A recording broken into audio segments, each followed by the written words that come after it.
Durante mucho tiempo Carl Jung tuvo un sueño repetitivo, donde quedaba paralizado cuando aparecían ante él unos hombres disfrazados con grandes sombreros y vestidos negros. Más tarde, el psicólogo suizo descubriría la identidad de esas sombras oscuras y alargadas que se le fueron revelando como los jesuitas. Precisamente, en la historia familiar de Jung, los jesuitas siempre habían causado temor y disgustos, ya que su padre y sus tíos eran sacerdotes protestantes.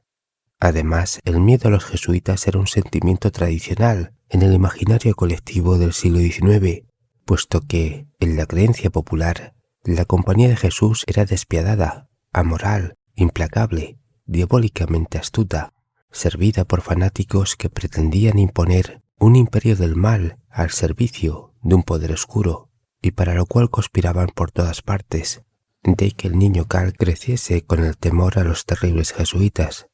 De hecho, los jesuitas, que habían sido expulsados de Suiza en 1847, aún continuaban tejiendo su telaraña y manejando el poder desde las sombras entre 1875 y 1900, periodo que abarca la infancia y adolescencia de Carl Jung,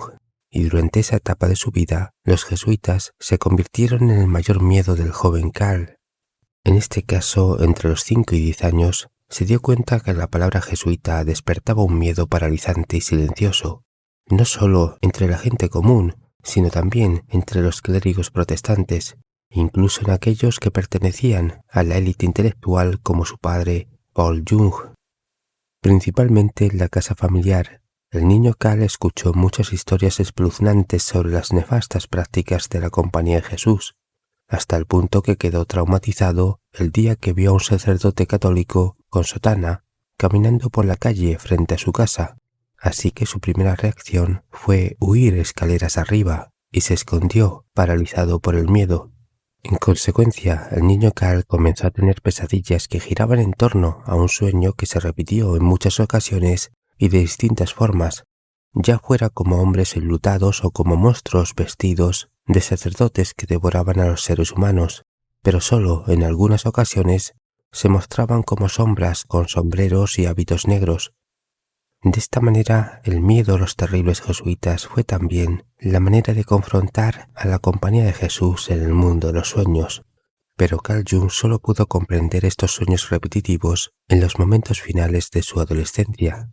porque a través de los sueños pudo conocer que el origen del verdadero poder de la Compañía de Jesús se hallaba en el ocultismo y, por extensión, en el conocimiento oculto, el cual buscaban en un bosque. Dentro del bosque había un trono dorado desde el cual se regía el infierno y este mundo terrenal, y en ese trono se sentaba una poderosa fuerza que se mostraba bajo la apariencia de Jesús, y esa fuerza se tragaba a los niños mediante un agujero en la tierra.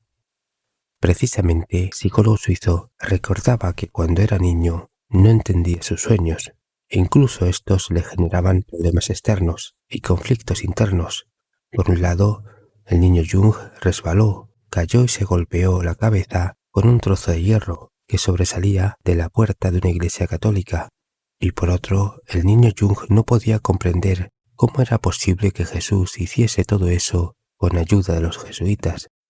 No obstante, a los 10 años comenzó a entender, desarrollándose en él una actitud positiva hacia Jesús, a la vez que se fue interesando en conocer a Dios.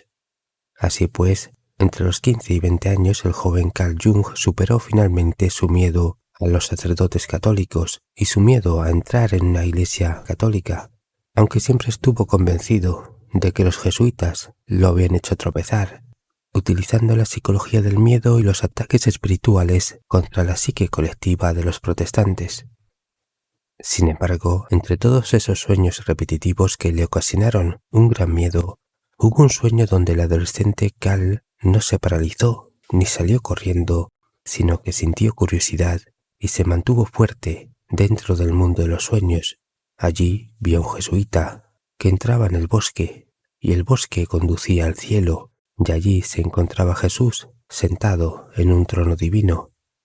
Jung, que había seguido con mucho cuidado al jesuita, observó cómo el cielo se transformó en el inframundo y cómo Jesús no era Jesús, sino un Dios oscuro y casi oculto al que los jesuitas veneraban. Esto le causó tanto horror que Jung salió de manera brusca del mundo onírico. No era el miedo que genera una amenaza, sino el pánico que le provocaba conocer la verdad que ocultan los poderosos y terribles jesuitas.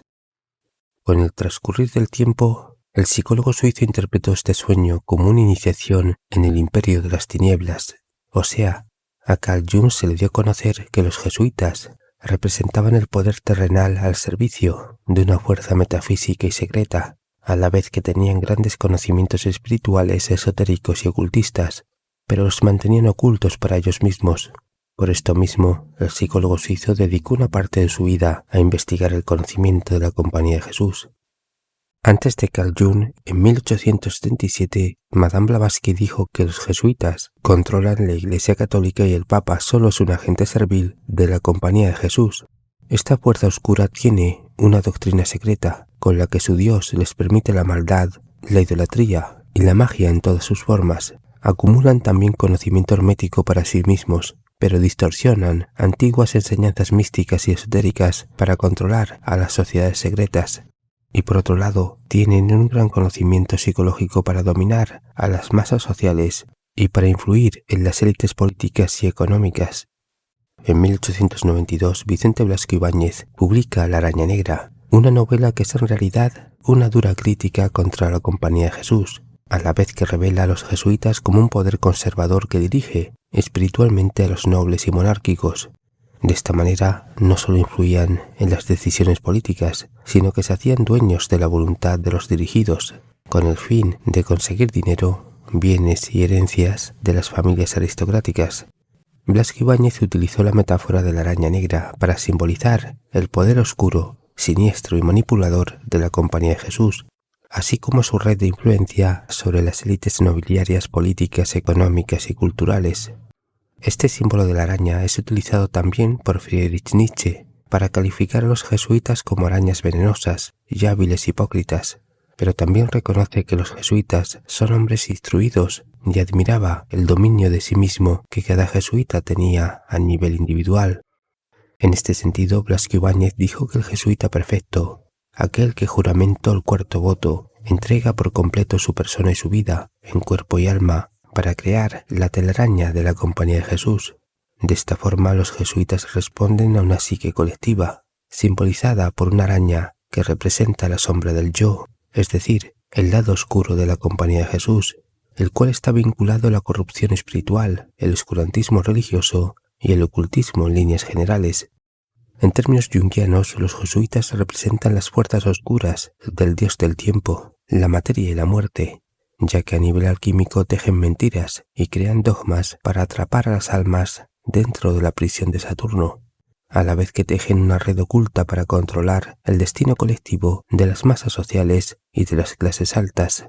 A nivel psicológico y mitológico, la araña personifica el mal antiguo, absoluto y elevado que bloquea la salida del laberinto. Por eso en el siglo XIX, Nietzsche, Blavatsky, Blasco Ibáñez, Jung y otros muchos se dieron cuenta del poder conspirador y manipulador de los jesuitas. Buenos días, buenas tardes y buenas noches.